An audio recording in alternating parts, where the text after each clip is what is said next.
Welcome, everyone. Welcome back to the Health Made Simple show. We love having you here. And of course, keep doing the thing, keep sharing it out, keep spreading the love. Tonight's topic, maybe a little bit outside of some of the typical topics we do, but we're going to talk about fear. And I want to do it in a lightful way, I guess, if that's such a word. I've had the opportunity over all these years of my practice to practice the art of, I think, of observation. And in doing so, I've observed that the emotion of fear is probably within all of us. And that emotion inhibits many of the greatest things that we ever want to achieve in our life, or things that we want, whether it be the relationships, health, wealth, finance, whatever it may be. At the root of not having any one of those, or anything that we're looking for in life or thriving toward, and we don't have it, there's a good chance that part of the reason we don't have it is some level of fear. So to simplify things tonight, the best that I can, I'm going to break it down in the different types we have. So we can have fear of blank and fear of blank and fear of blank. And I'll tell you this, I'll start by saying this. I would say the I don't even know the majority. I would say a good amount of people immediately, if I said, do you have any fears holding you back? I think a lot of people, especially my guys out there, are going to say no. And tonight, hopefully, you don't just take this conversation and be like, no, I don't have any fears. I'm a rock star. I'll tell you what, I got fears, and I'm going to share those tonight. So I'll make it personal for everyone. And I work on some of the fears that I have on a daily basis. And that's what makes them better, makes them go away, and is part of what allows me to have a better and better life literally every day.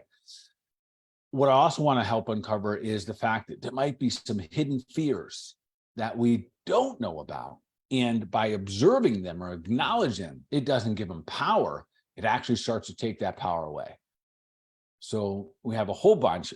If we can, we'll go through 6. The first 3 are probably the most important ones.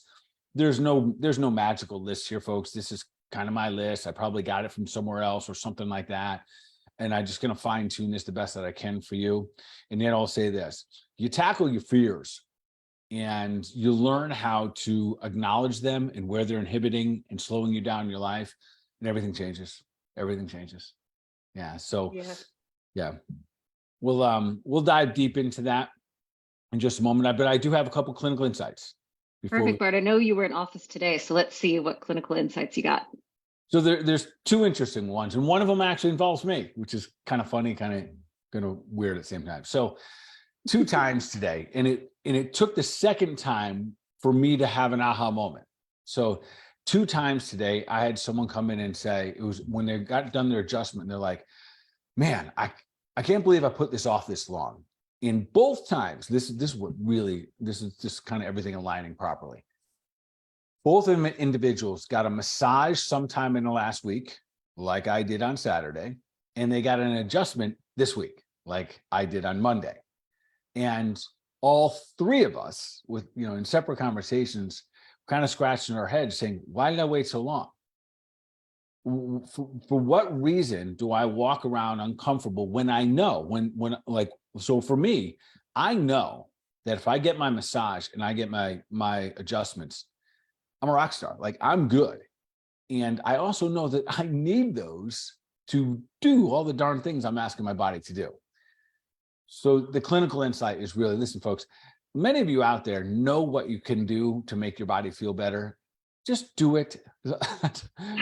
Yeah, this is all I can say. And I want to give a little shout out to my friend, Dr. Mark Taylor up in Chipley.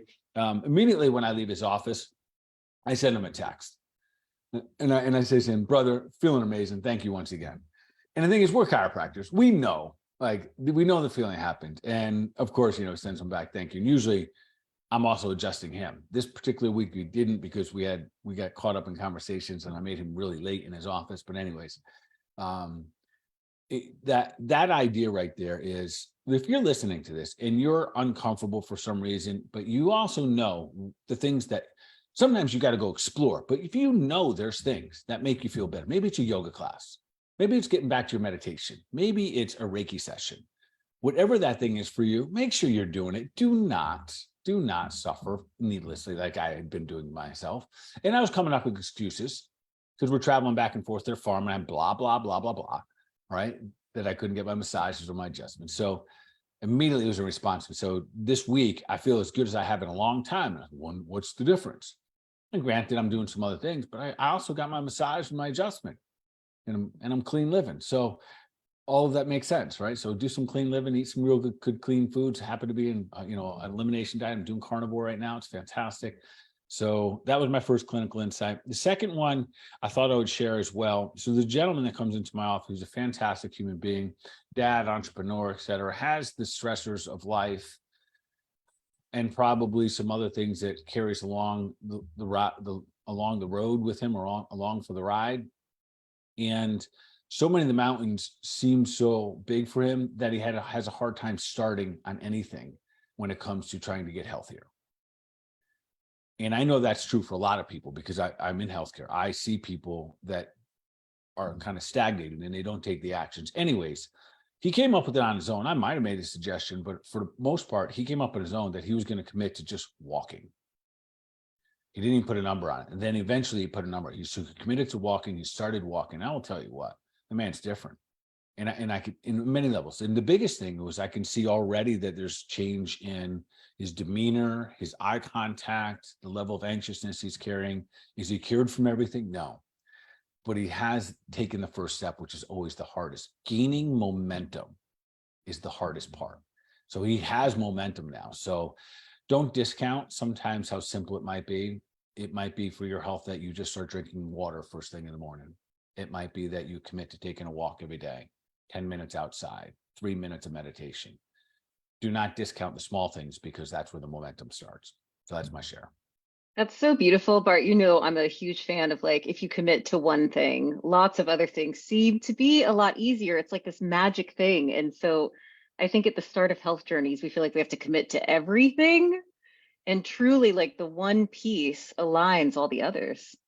And I think when you know that very thing that you just mentioned there, like by just getting it going, just committing to that, just the one thing, not all of them, you just get that one rolling. And yes, it just puts all of them, the others, then it's like kind of dominoes. Little bit by little bit, they all fall in place. I want to also applaud you, Bart, for getting your massage and your chiropractic on. And I think it's so interesting. We like find these ways to not prioritize those things that we know are going to help us feel better. And the excuses, so like maybe it's long drive and you're like between two places. It's like you probably feel better on the drive and you're probably like feeling better at the farm. So all the excuses even get like cleared once you do it. They really do. And it gives momentum back to just the thought process of, yeah, I'm going to put that back on my schedule because I'm just a better human being as it. And I guess to your point too, now I've been doing the carnivore for a while. So I'm leveling up my eating game, which has motivated me to level up my exercise, my lifting. I'm trying to get a little stronger. That's what I'm talking about, Bart, where Yeah, everything elevates. Yes. yeah, exactly. So it has been elevating up in it. And so I like it. It works. Feels good. That's beautiful, Bart. Thank you for the clinical insights. Maybe we'll slide into our topic for tonight. Yes. All right. So let's talk about fear. And through the course of this conversation, as I use the word fear, you could also input the word worry. So Worry. So worry is fear. Okay. yeah. So because often again, if I just ask people, if I polled people, do you have any fears? Kind of no. Do you worry about anything? Oh yeah. And the impact on the human body is the same. It can have a negative impact. So I'll start by saying this as well. Humans, we are essentially prepared. We are very well designed to handle and manage fear and worry and concern in the short term and for acute situations. There's a bear chasing me. I should run. Dump a bunch of hormones into my body, stress hormones, adrenaline simultaneously. Boom, I get off running. Hopefully I get away, right? I get away from the bear and hopefully I can let go of my stress and I let go of my fears. The challenge in today's culture, in today's the mindset of most humans is that some degree or another, and we'll talk about the fears of different things tonight, is that we still think the bear is chasing us all the time. We're not prepared for that. That can have detrimental impact on the human body, on the human mind, on our spirituality, a little bit of everything. there are, I guess I could go through symptoms. What does fear look like in the short term when we have fear? Often it'll inhibit cognitive ability, brain fog, the inability to think clearly, right? That's the fight, flight, and freeze. So those are sympathetic responses to being in fear and or having worry nonstop. So it could show up at simple things like this. So there's fight, and that could be in your relationships in your life. Maybe the one that you love the most, you have the most arguments with. Overriding that is a sense of fear or worry, and it makes you in a state. And we'll go into those different types tonight.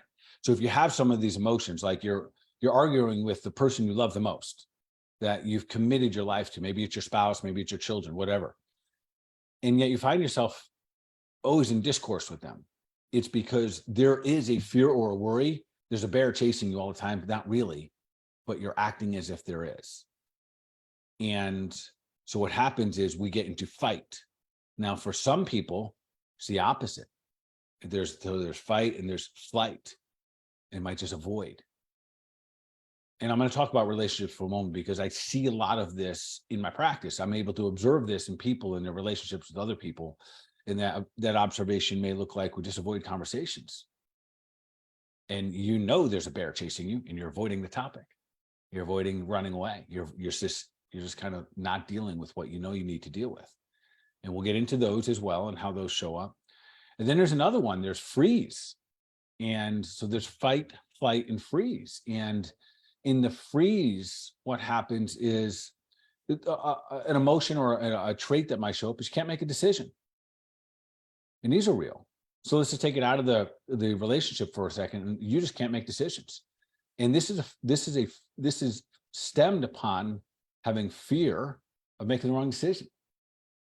And it's not necessarily, we're going to get into this part of knowing exactly who you are yet and what you stand for. Because if we're always in fear of that judgment, it happens because we're not really, really sturdy. And we'll get a little bit into that because we were able to watch past 2.5 years, we were able to really watch in the whole pandemic, some people's fears really got exposed. And when I say exposed, I'm not saying fear of COVID or getting sick or anything like that. Did I say that? I probably should have said that. I was trying to avoid. I was thinking about the whole time. I'm not going to say that. I'm not going to say the other word that begins with a V.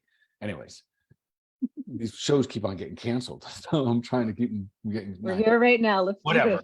But I figured out who I am. So if they cancel, they cancel. Anyways, so what we have discovered, and not fear of the sickness, but fear of the judgment of the decision that people were making or we were making by ourselves. And I do want to dive into that a little bit because it became very, very clear how we act under stress, and not the acute stress, because we should have a certain reaction when the bear is chasing us. We shouldn't be like, oh, well, that's too bad. No, we should boogie, right? But then we should let that go. So we'll dive in here in just a moment.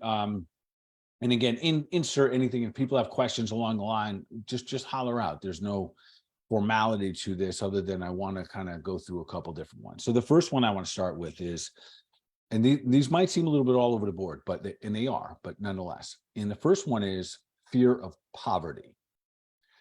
Okay.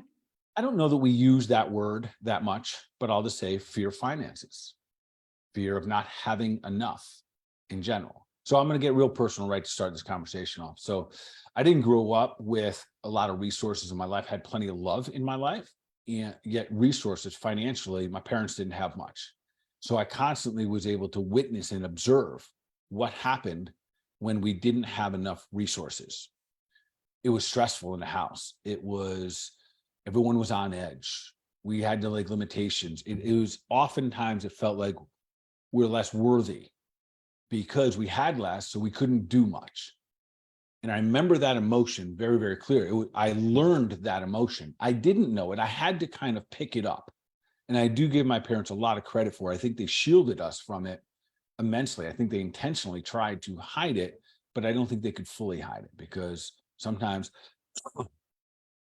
we were eating simple things because that's all we could afford. So anyways, I acknowledged this. And it took me a while. I didn't acknowledge this until I was probably doing some personal development studies, probably in my mid-20s. And as a result of it, I started to recognize that I had a concept around finances, and most people do around finances. And it was very simple that I felt as though pretty much couldn't have enough, that I had to always seek more because I could run out at any point. And this is a problem. This may sound, oh, that'll keep you driven, making a lot of money. No, it doesn't work that way. What it really does is it makes you very grippy.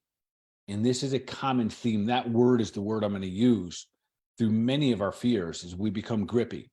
And real simple when it comes to finances, if you are trying to hold on to all your money all the time and not lose any, and you're trying to save every nickel and dime, you're not open to receiving. That's not the way the universe works. And when I find myself open, many years ago, I was able to flip my concept of money, in that money really was just an exchange of energy. And if I could be in good exchange of energy, it would be constantly flowing from me and to me. And when I do that, boy, the floodgates are open, and it's beautiful. But I'm also able to observe in any financial struggles I've had in my life, and there's ebb and flows here, that I find myself very grippy. And that emotion either starts it, I don't know if it starts it, or it comes back quickly. Either or, I don't always know that, but I do know the moment I do recognize it and I get back into recognizing its energy. And then for me, it's always been very easy, because I'm in service, I can just serve more, which is an exchange of energies. And when I do that, the flow opens up. And again, it's not about the money, it's about the energy. So I share that because I think many people have similar concerns when it comes to poverty in our finances. Yeah, and I think the terminology can shift a little. So like fear of poverty can also sound like worrying about money. And the best part of this personal share that you've offered is that you found like a moment of awareness of what was going on. And it sounds like you've got some tools to like resolve and work through it. Yes, 100%. It was the flip of the fear of that grippiness and recognizing it. I always imagine, I have this visual mind, if I was holding all my money as tight as can be, how could I possibly have my hand open to take any in? And so I started to have that visualization. And I love how you put that it could be the fear of, or the worry of not having enough money. It looks a lot of different ways too. So I'll give you a different example. And this sometimes not fear of poverty, but it's a lack of value for thyself. So someone might roll in our office. This I've been practicing for a long time, so I'll see this roll in with an $80,000-$90,000 car and think that a massage costs too much. Yes, Bart, that does happen. Yeah, it happens all the time. Or Yes. think that organic juice costs too much. But their value system is at $1,000, amount of payment to a car. And listen, it could be a car, it could be anything. It could be a $2 million house, whatever. There's a value association to possessions being more valuable than, serving thy soul, serving thyself. And it's very interesting for me to see this. So sometimes those are my obstacles that I have to help navigate to be able to help serve people, to help elevate them up and get them to the next place, and help them, quite frankly, so they're worthy of it, that they're worthy of that, $100 on a massage or $12 on a juice or whatever that thing is that could elevate their well-being. So that fear of consciousness, that fear of money, maybe it's not of money, but of the worry of lack of money exists on many different planes. Yeah, for sure. And it can express in so many ways. And I wonder if, like, as we continue down this list of different sorts of fears, they probably have like physical manifestations too. I love that you get this visual of like the holding. I wonder if when you're in those moments, it's almost like you can feel that expressing. Yeah. So that was the part that I learned clinically. So every time someone lies down, don't get me wrong, everyone listen. I listen to all the words you say. But what trumps that is what your body tells me. So when I put my hands on your body does not lie, never lies. And many of you that have been into the office, especially if I've been adjusting you for a couple of years, you're not going to lie. Like, you can lie to me and I'll be like, oh, what's going on? It happened this morning. In fact, I know where your consciousness is because it shows up in your body, your physical body, just like when when you're scared, you have muscle tension. When you have stress, you have muscle tension. I feel that in the body. It's very, very easy to observe. And over the years, many times when I just stayed in the musculoskeletal realm, doc, what's wrong with my back, whatever. And I'll be like, what's wrong with your back? You're stressed out. You're going through a divorce. And there was a time when I didn't have the tools in my repertoire to have that conversation. It took years of practice and confidence and knowledge and whatnot and experience to be able to then easily have that conversation and say, Whitney, man, what's going on at home? Like, because this isn't adding up here today. This isn't just about your back muscles. So it is evident. It does, your body never lies, and it does show up in the physical body, and it can show up as fatigue. That's a classic one. If you think the bear is always chasing you, if you're carrying out around worry, fatigue is a big one, eventually leading to hormone disruption, weight loss, sleep disruptions. I literally could go through a litany of different symptoms. And so if any of these ring true to you, I promise you this, as you discover and observe, oh man, maybe I do have, maybe I am a little grippy with this one, a little bit with that one. And you start to ungrip it and let it go a little bit and move towards something else. It's amazing what it does to the physical body. That's so beautiful. Bart, I want to share this comment that came in from Jason. Can you really put a price on your health? Without your health, there is no money. Jason, thanks for that comment. Yes, that is the perfect comment, because there is no price on your health. And that's a hard message. It's a hard message. And there's a couple things. I'm going to defend the people who try to put a price on. I'll play devil's advocate to myself for a moment.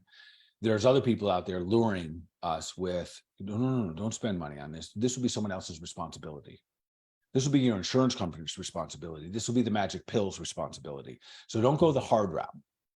Go this, take this easy route. And then we start to waver. Well, really, should I work on something hard? And it goes like this when it comes to our health. Anything that is hard in the short term. So everyone listen to this close. This is pretty cool. When it comes to our health, this is very applicable. Anything hard in the short term is almost always good in the long term. Okay? For example, exercise, hard in the short term. But once you get the momentum, you get yourself moving, awesome in the long term. Discipline when it comes to food, hard in the short term, great in the long term. On the flip side, if it is easy on the short term, often it is bad for us in the long term. Easy would be, well, I'll just have a piece of cake. Everyone else is doing it. The sheep mentality. Everyone else is doing it. Why don't I?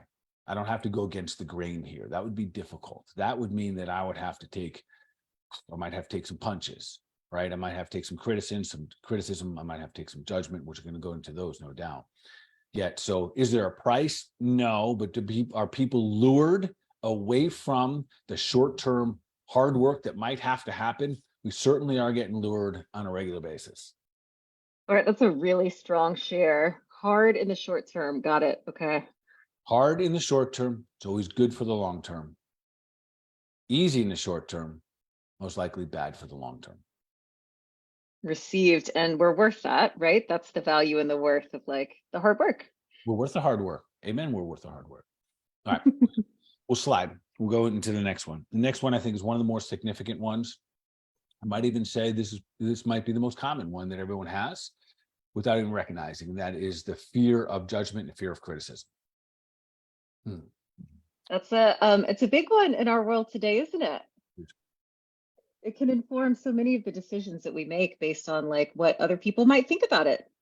Yeah, decisions we make, how we dress ourselves, the colors that we wear, our hair, things we say, the things we don't say, right? The things we don't say, Bart. Yeah. Yeah. In our houses, like to our spouses, to our friends, to our families, to our neighbors, all the above, because of judgment and criticism. In the underlying, this is kind of the root at this, is the emotion of catastrophic change or what we call ruin. It would ruin my relationship if I did this, or I would be ruined if I left this job, this profession. It would ruin me if I got a divorce. How many people think that? Through the course of my career, there's so many people that have stayed in relationships and stayed in jobs that they should not have been for years, just passing days of their lives up because of the fear of the judgment that they think other people are going to have them, that they really think the people that care that much about what they're doing in their personal lives. We don't. Gossip happens for a week or two, then it just goes away. But we as individuals hold that critique, that potential criticism or that judgment upon ourselves so dearly. We care so for some reason, and trust me, when we have this fear of criticism, we care a hell of a lot more than anyone else cares of what we're doing and what we're saying. So to that one, I would say my favorite saying, it is none of our business what other people think of us. Not a lick. Not a lick. And for anyone who thinks it doesn't hold true, just imagine. So I have a friend, I won't use his name, just whatever, but he's a good friend of mine. And one thing I love about him the most is that he says it how it is. He speaks his truth. And I will tell you what, a lot of people cannot handle him. They literally just bug fly my. A lot of people can't handle his personality. My wife and I were like, man, I love this guy because he's so authentic about who he is. Like, it doesn't change. And a lot of people can't handle the truths. And part of it is because when they look in the mirror, they're not giving their truth. So you can't accept another human giving their truths. So we got to find something wrong with it. So I would say check this one for all of us. I think there can be lots of ways in which you might fear criticism and that you're not quite aware of it yet. Some we might be aware of, right? But maybe some not. What I think you're right. I think that this has deep, deep roots and deep, deep, deep seeds that we have put ourselves so clearly and defined exactly who and what we should look like and how we should act and the things we should or should not say and these rules and do this here and don't do that there, that we don't even look outside of that box anymore. I'll tell you, go ahead. When you can notice those moments though, when you're around someone who does have like their voice, as we might say, if it like really bothers you, I say this from personal experience. I think like, what is it that like I'm not speaking? Like, what is that? Especially that like the things that we aren't saying, Bart, resonates so deeply. So I guess the category you'd put me professionally would be like an alternative or holistic healthcare provider. And there was definitely a time that I was a lot quieter, where I would only have my voice within my four walls, and because it was comfort. So I only extended to the people that were, and I'd go all in, but it was limited. And I knew that the moment I stepped outside of my box and started putting myself out there, say social media and all the other, these A podcast? I don't know. YouTube, everything, that I knew that with that exposure would come criticism. And I in the very beginning, I would say that it felt like I was getting jabbed, and now it is just fuel. And I don't know how it became that. I really don't. Like, it has just become fuel. And I wish I would pray and wish that everyone turned their thought of criticism into fuel, because then it's become invigorating, and I found I'm able to be in more service.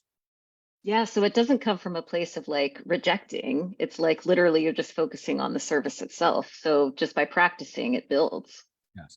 And I'll say this, if we are, and I really do think that all of us have like some subdued part of our personality as a result of this hidden unconscious or subconscious concern of criticism, what I would tell you, the best version of you is operating without it. I think we forget that. Like maybe it's possible someone told us that once, or maybe no one ever did. And we just like formed ourselves into these versions of maybe not our highest and best self. Yeah. Who we So are. I would say to everyone, as you think about this one, you think, well, do I have any fears? Do I have any worries? Do I fear criticism? Do I fear judgment? And I don't know, it's easy. Do you speak your mind? Do you operate out of love? And I don't mean to go out there and be a jackass to everyone.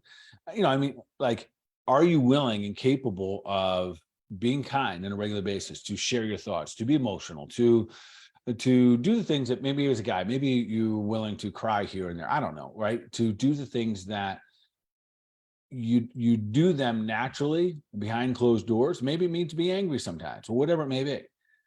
But because of the fear or the judgment of the criticism, that you subdue those emotions. And I will tell you, physically, when you hold stuff in, boy, whoa, the beat down that it puts on your body, the amount of energy it requires to hold an emotion, to hold a thought, to hold a conversation you need to have, but you're not having, it's deafening, quite frankly. It is. If you want to rob your soul, that's a way to do it. Yeah, it's certainly a way to come out of the present moment. Bart, I do wonder, like, so if you are on a path of eliminating fear from criticism, do you find that once you are less afraid of that, you too criticize less? 100%. Because you see the value. And I would go farther. I would say not only will you criticize less, I think you then end up edifying more. You edify more. That's beautiful. What a cool way to flip that. Yeah. So that's the same thing as we had the first conversation, momentum. During our level up challenge, it's one of the reasons that part of the challenge is to do a random act of kindness daily and to practice at it. Because when you do that and you are practicing giving out, you're giving, loving, and serving, you're just putting energy out there. One, you're in that current moment, you're letting go of criticism, you're letting go of judgment because your intention is so pure that you're just going to give, love, and serve in this moment. And then what you find is that what you put out there often comes back. It was earlier when I was talking about the finance, the same thing. If you get real grippy and you don't say anything, so nothing can be said to you, then of course you just it's like a stalemate. But the moment you start to really edify others and think of other people, think of them too in the light. And don't forget Yes. about these emotions, right? So the words are powerful, but our thoughts every day, those are the ones we got to lasso. Those are the ones that are running wild, and they're not always so great. So I think if we intentionally move them in a direction, giving and loving and serving, we see those very things like the criticism. And listen, some of it's self-induced, right? Do that. We're criticizing ourselves for certain things. But I think that fear of criticism and that fear of judgment is a massive one that inhibits the best version of ourselves. Yeah, super agreed. Super agreed, Bart. All right, rolling on, because I definitely want to get through a couple of these. The next one is, and we kind of already touched on this a little bit, but it's the fear of lack of health or of poor health. Okay. I know that you may see this from time and time again in the clinic. Yeah. So I want to talk about this in a couple different ways. There's this general fear of I'm getting sick or something like that, but there's a fear that, all right, there's a fear that, quite frankly, healthcare practitioners like myself could be causing. And I want to address that real quickly because it's a real thing. And what that is, Whitney, is we become remember, it's okay to have a fear when the bear is chasing us and worry that the bear might catch us.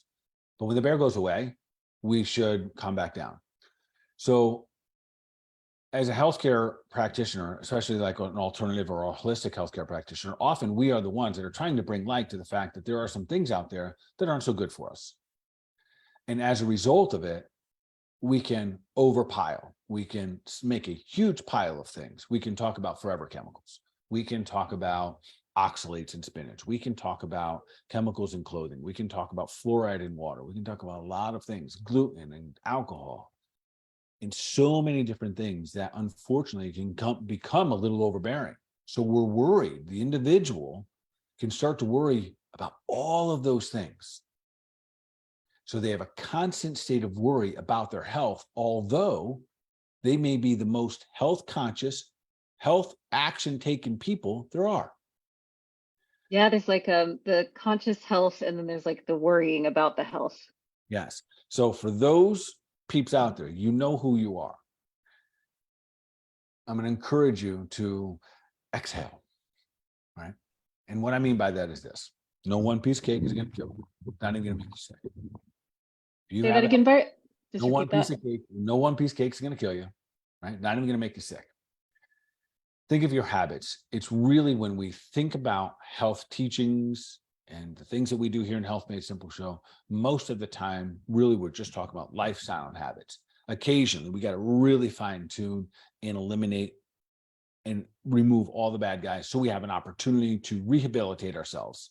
But once we are rehabilitated and we've got ourselves pretty strong, we are strong and we can handle way more than the average person thinks we can, as long as our mind is on our side. But if we're going to eat today and we're going to a restaurant, and on the whole way to the restaurant, we think that a bear is chasing you. Because when you get to the restaurant, you're going to sit down and look at the menu, and everything on the menu is going to have a problem with it. Some of it might not be organic, some might be a GMO, some might be canola oil. And the whole time you're sitting at the restaurant, there's a bear chasing you. It's not good. So I apologize if for any reason I've participated in helping anyone become a little bit too worried about their health.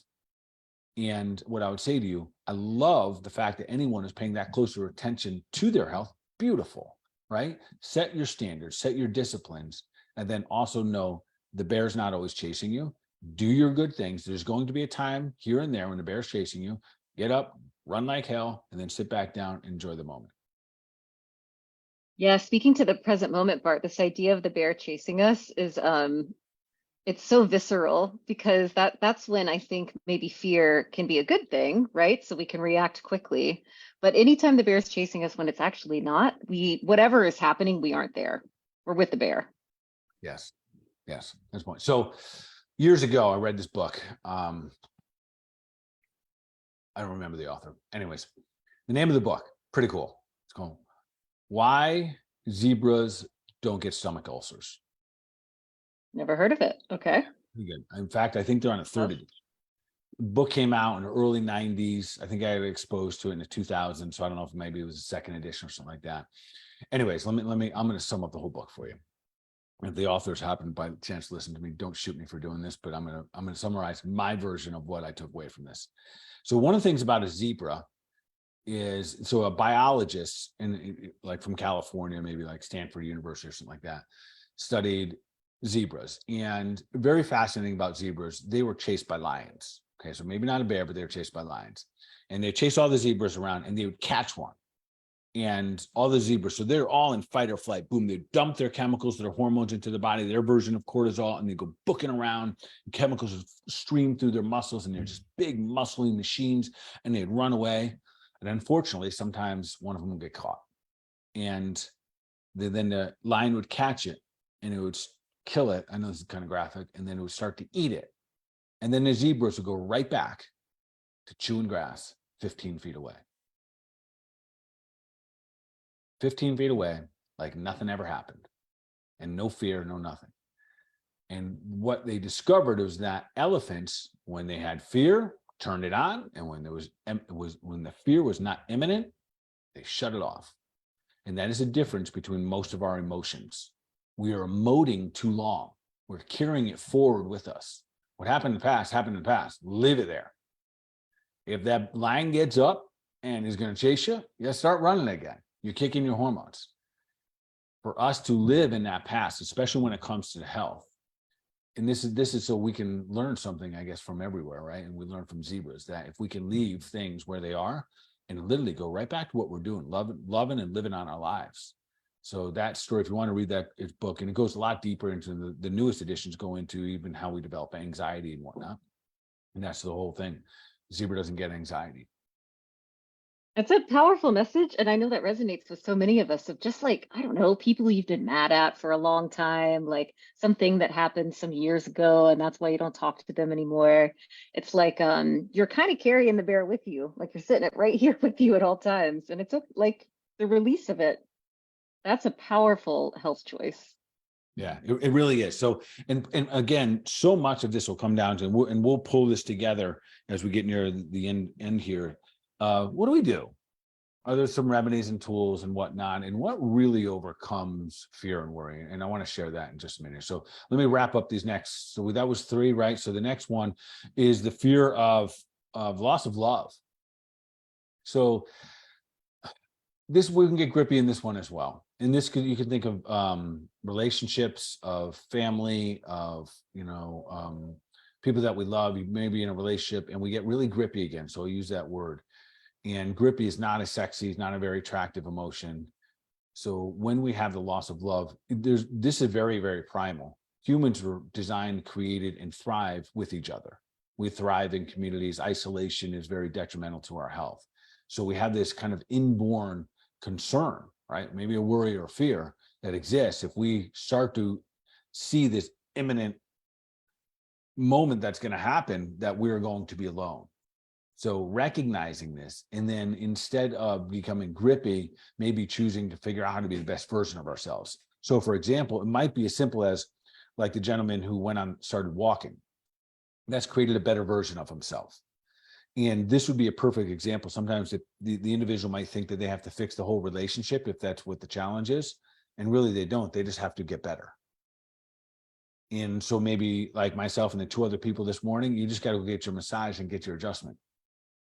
And you become a better version of yourself. Maybe you got to clean up your diet, become a better version of yourself, whatever it may be. So in the loss of love, the best way to attract love is to be the single best version of yourself. And it is normal. I think it's a very primal emotion to want to be with others. I think that's kind of, I think everyone recognizes that. I think also like so many of these fears can correlate. So if you've got this confidence of like being the best version of yourself, you're not super worried about the criticism or like not to say not worried about the loss of love, but recognizing that maybe that also is just no longer serving. Yes. And so, and again, the beauty is if you're listening to this conversation, you're saying, wow, man, I probably got a little this, wow, I got a little that one, probably have a little bit of all of these. That's where it begins. Just recognizing these emotions and where they may show up in your life is the first part. Because if you don't recognize them, there's obviously nothing you can do about them. And they will continue to act as if they're a little bit kryptonite in your life. Let me ask you this. So when I say kryptonite, does everyone get that? Does everyone understand Superman? Am I dating I can myself? say that I get the Superman reference. Like the kryptonite is the thing that Superman can't be powerful if the kryptonite is like present, right? Did I Yeah. get that So right? yeah. So kryptonite was his one weakness. Green, yeah. Yeah, it was like a rock, and they would like tie it to his ankle, and then he couldn't fly, and he had no strength. So it'd be like his one weakness. So you don't want kryptonite, period. Yeah. All right. So that we know, loss of love, and often the emotion of grippy there. And then there's another one. We often will fear or have worry or concern of old age. And that's different depending on where you are in your life. And I'll tell you right now, age is much more relative to me now that I'm 53 years old than it was when I was 33. Right? And when I was 23, there was no such thing as 53. It didn't exist. Yeah, it physically didn't exist in my consciousness. But now 63 exists, 73, 83, 93, they all exist. I visualize, I see myself, I see who I want to be and how I want to be, and physically, emotionally, spiritually, all the above. So there is a fear of old age. And there's a couple of things with that. One, again, it goes back to simple, fundamental actions. I think one of the best places to start there is what you're doing right here currently, your lifestyle and your habit, worthy of you living for a long time? Like, is it going to get you to where you want to be? I think that's a good place to start. Then if the answer is no, like this is definitely not a good route. And that would be a great reason, again, just observation. If you have a little concern of growing old, and it could be for a lot of reasons, we could have concern of growing old because there's finances or being alone, and all of these really tie together. Who am I going to be at that point? Have I had impact? We can go through all of those things, but there is a little bit of fear and worry of growing old. And the concept of growing old is not a very light one, right? Because of the way people often refer to it as this is hard, you're going to be uncomfortable. And we have a lot of tools to change the course of that. So imagine if you still have wonderful health in your life, or you have the opportunity to create wonderful health, and you know you're going to grow old at some point. Like, I think that's pretty inevitable, right? So if we have that opportunity, again, to our first opening statement here, a little bit of action creates a lot of momentum. And I've been amazed over the years what happens between the stretch of like 60 and 80 years old if you have a plan and a strategy, or you have an intention. Or maybe that's between 40 and 50, or maybe it's between 30 and 40. Talking to a young guy today. So guys, hear me out.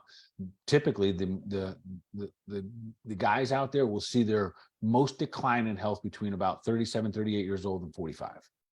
And a lot of people think, whoa, wait a minute, isn't that their prime? No, it might be their business prime. It might be the most that they're getting to their highest levels in their business achievements, but typically their lowest level of health. So think about it, right? There's when you've pushed the hardest, maybe you've had more family commitments, more stressors, you've stayed up later, you've worked and you've pushed harder, but all of a sudden you have less when it comes to human vitality. And I fell into that category. I was able to recognize it when I was 38. So I really started to make some changes. And so I'm 38, so 48, so 15 years working hard at it. So, and I'm very grateful that I was able to recognize it when I did. Because I would just had to start a little bit later here. So the fear of old age is real. And if you have a little concern or worry about your aging process, just start with action. And then I'm going to get to some of the bigger things in just a moment here of really like, how do we really turn all of this fear and worry? How do we turn it all around? All right. Last one here is fear of death. I don't know that many people walk around with fear of death. I think it's a general concern. If you've ever had a life, like if you're in the moment of like, oh my God, I'm gonna fall off this cliff and die, like we have it there. It is really more about an attitude of the fear of death. And that attitude is someone who might say things like, what's it matter? We're going to die anyways. Block that one out if you hear it. Don't let that into your consciousness. And I say that gently and not to ignore other people yet. It's kind of a quitter's mentality. And the reason is because you're given a gift. This is why. And we all get this very unique gift. You're the only one on the face of this earth, just like you. And it's a gift. And we should honor and respect this gift because we never know how many more experiences and what amazing experiences we're about to have as long as we're playing the game. So when we hear people say, well, what's it matter? Why would I want to exercise? Why would I want to eat any better? Because it's simply because you might miss out, right? You could miss out on one of the experiences that you were put on the face of this earth to have, or to share, or to give, or to have impact on other people. So just be mindful that there are some people that maybe they've been around a lot of tragedy and maybe a lot of pain or trauma, and mentally and emotionally they're beat down. And so I'm not really even saying these people are bad. We have to be careful of the emotion or adopting it. So if I hear someone say, oh, food is probably the biggest one. So, well, you got to live a little bit. Why don't you, have an extra beer or an extra this, that, and the other. That doesn't mean you're living extra. You're probably dying faster. So I think it's important to understand the messaging that goes with this. So there is a fear and a concern. I don't know if it's the one that we walk around with as much. I think those ones that are wrapped around finances, I think the ones wrapped around criticism and judgment, about belonging, I think those are bigger worries, concerns about health. I think those are the bigger ones. I don't know that old age and death are per se at the top of the list, but they're there for different people. So Bart, thinking about all of these different fears or worries, I wonder is the goal for us to become fearless? Like, is a little bit of fear maybe serve us? There's context to that. So the answer is to become fearless. Yes, yet it has to be through a mechanism. And this is really what I want to get to. So it goes like this. So we want to become fearless, not because we have bravado, not because we can just say, oh, I'm fearless and I'm going to run through this wall. That's not it. But we become fearless as a result of having courage. And courage is where the gold is. So courage means you have the courage to know who you are, to know where you stand, to know your values, to what's important to you, to have the courage to know your connection with your greater being, your God, your whatever it may be. That is when we become fearless. And when we have massive amounts of courage, relentless amounts, unbendable, unbreakable, you are fearless. And that comes with courage. You can fake it, but it won't last long. So to that question, is the goal to become fearless? The goal is to have massive amounts of courage. And and I saw, so I'll give you an example. And this isn't the only type of situations pop up, but the pandemic was perfect. We saw people where there was an entire nation of fear. It was just like fear pornography. It wasn't like, let's just call it what it was. And it was unjust because we didn't know. And then what happened was those who had voices were essentially told to be quiet.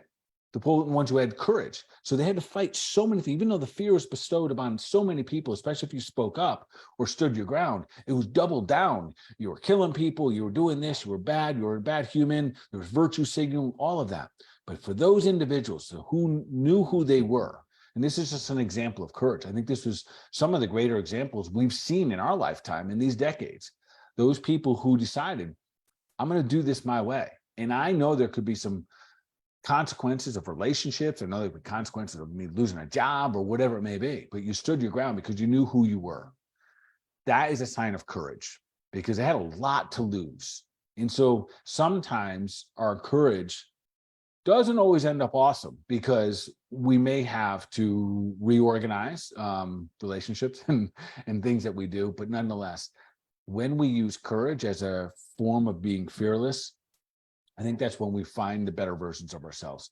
So like if you are looking for a mate and you go out and just be the absolute best version of yourself, and you have the courage and you show up, you're healthy, you're strong, you're feeling good, you're clean, and you go out and you're looking for a date, there's a good chance you're going to find one. No differently, if you're looking for financial opportunities and you have the courage because you know who you are, you know what you offer this world, you know you're worthy of great things to happen to you. And I think if you go out there with that type of courage, you'll just see the flow happening. So for that question, do I think we should become fearless? Yes, but through courage. It speaks so highly to mindset because it's focusing not on what you're moving away from, but truly what you're going towards, Bart. Yes, 100%. And I think that optic right there. So thanks for bringing it up, because that right there, I think we're using a little less imagination toward what we want and what's awesome in the big picture. So we're not imagining all of these wonderful things. Remember, imagination is more powerful than knowledge. So our mind is really just kind of going for whatever we're thinking about. And if we start imagining ourselves with the partner, the relationships, the groups that we want, with the finances that we want, the health that we want, with the longevity that we want, and we can imagine ourselves there, to your point, it's not leaning away from what we don't want, but toward what we do want. I think it changes the whole game. So beautiful, Bart. So alongside moving towards courage, are there other things that we might utilize to help us in moments of fear or worry?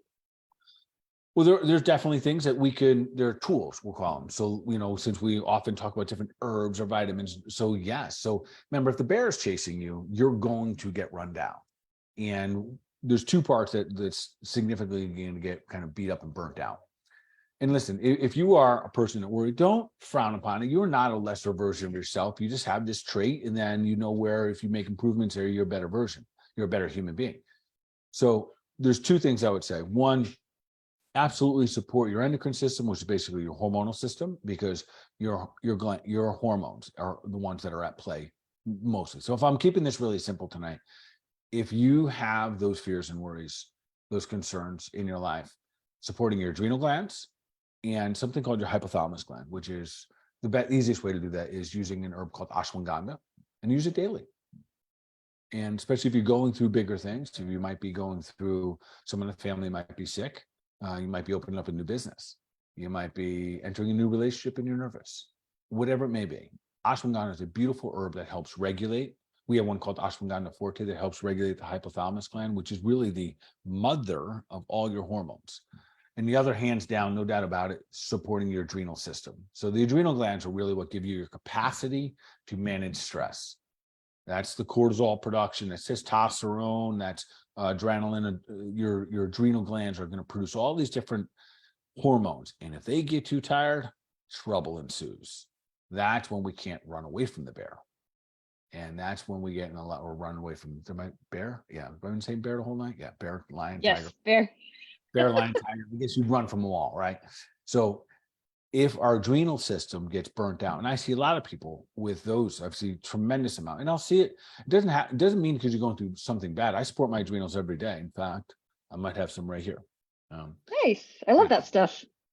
Because I'm always putting myself into that position of going for more, right? So it's which I thrive upon, which is awesome. And if I don't support it, it also can become my kryptonite. So if you're asking that question, are there things that we can support ourselves? Yes. Number one, sleep. Breathing, very powerful.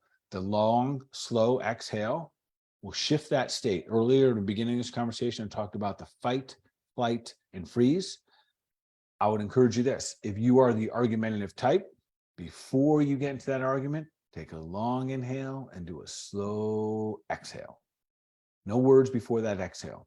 And the longer the exhale, the less stressed you will be, promised. You can't be stressed and exhale slowly at the same time. You got to choose one or the other. So slow it down, slow your words down, slow your breathing down. That's always very beneficial. We want to slow down before we eat anyways. So fantastic there. And then, did I say sleep yet? Sleep is huge. If you're running from a bear all day, you need sleep. You need more sleep than the average person. So, right, it just makes sense. If you're running all day long from the bear, you need more sleep. So get more sleep, and that can become your great medicine. So adrenal support. There's two things I typically use for that. There's this one that I just showed everyone, your adrenal tonic, and that's a mixture of different phenomenal herbs: ashwagandha, romania, licorice root, which is a great tonic; echinacea for your immune system. Romania actually helps repair and replenish the actual gland itself. Beautiful. But I'll also feed the adrenal glands. They need nutrients. And there's one we use there. The name won't mean much to it, but it's called Drenamin. And we typically just do one pill twice a day. And that's like a typical protocol for me, especially for my adrenal system, so I can kind of stay on top of the game. So I don't know if that answered enough of that, Whip, but that's some physical things you can do: sleep, breathe slowly, pause, slow down your conversations, all of those good things, and then support with the vitamins and the herbs. Beautiful, Bart. Well, we've got one more question for you tonight. What is one step that our listeners might take towards becoming superhuman? Go get yourself a cup of courage. Yeah. Is that what you're drinking in the cup? Yeah, that's what I'm drinking. Cup of courage. There's, and hopefully you listen to everything I just said about what courage really means. It's to know thyself and to have the willingness to be yourself. You got one shot at this thing called life. So why not be the best version? The beauty is, just like you and I have talked about all evening, that once you start to use courage, it'll build momentum. And it gets easier for you to be that better version, and it builds your courage up, and it builds that version of you that you can trust and stand on your own 2 feet. You say the words you need to say. You become the version of yourself that you want to be. You go for more. You have less you have less holding back. So get yourself a cup of courage, and I think that will help you become a superhuman. Amazing, guys. Thank you so much for joining us tonight at the Health Made Simple show. Thank you guys for always showing up. Appreciate you. I love you. I care for you. Keep doing the thing. Keep sharing it out. Keep spreading love. And of course, continue to take deliberate action for your mind, your body, overall wellness. That'll be awesome.